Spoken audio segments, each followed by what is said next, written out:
everybody. There's a faithful crowd. How excited were you by the torch? Oh, fantastic. Absolutely amazing. Yeah, brilliant experience. A once-in-a-lifetime thing.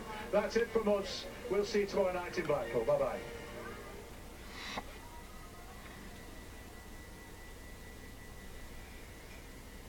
He's stayed at #1 for 15 years.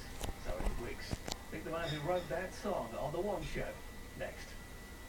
How easy is it to make your own versions of supermarket food? Get to work. Stephen Gates and his celebrity guests are going to find out. It's quite strange. Goofiness. That's the technical term. Yes. I can do that now. More easy sounds like you do. Good luck. Thank you. I think that is terrible. That is brilliant. Food Factory is back. Monday at 7:30 on BBC One and BBC One HD. All the action from the opening quarter-final, the Czech Republic played Portugal. Match of the Day Live follows in half an hour at BBC One. After all the best from these two. Hello and welcome to the One Show Best of Britain with Alison Craig and Mike Dilger, and another chance to see some of our favourite One Show films.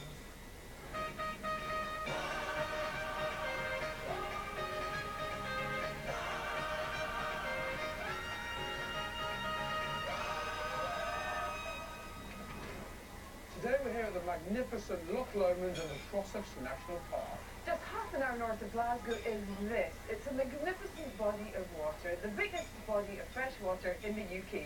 You can go sailing, fishing, water skiing. You can even catch a sea flea. Get away.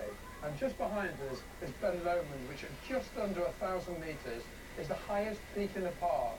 At the moment, well, the summit's slightly covered by cloud, but on a good day, you can see everything from red rose to golden eagle. Beautiful. Now, later in the show, Don Whistlewood is heading even further north, to Shetland, to the tiny Isle of Thekla, where the locals give such a warm welcome to their visitors. Very often, they don't want to go home. I love it here. It's great because everyone's really friendly and you don't feel like an outsider as soon as you move in. And Johnny Grant gets to meet the songwriter of a record-breaking single. He's still living off the royalties 20 years later. Feel it in my fingers, I feel it in my toes. And shock Arthur Smith may be breaking into a smile. He spends an overnight at the home of Beatrix Potter. But first, Phil Tufnell tells the tale of an unlikely robber whose actions brought about a change in the law. If you were looking to frame a successful art thief, probably the last face you would fit would be a disabled Geordie pensioner with an axe to grind about TV licences.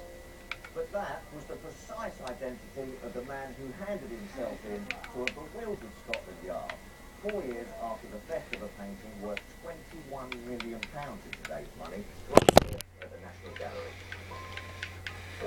Kempton Bunton, a retired bus driver, claimed to the police that he had travelled to London to see Goya's portrait of the Duke of Wellington for himself, after reading about its purchase for the nation to protect it from a proposed sale to an American collector, and decided, on impulse, to steal the painting the very next day. But what on earth turns a mild-mannered OAP into a master criminal? Professor Noah Charney from the American University in Rome has studied the Goya theft in detail. This fellow is a particularly unusual art thief. First of all, he was 61 years old, disabled, retired grandfather who weighed 17 stone. So how did he put it off then? According to his version of the story, which may differ from the reality, he used a former men's laboratory as the point of entry and exit. He used a ladder from a nearby building site, and he managed to climb up the ladder 14 feet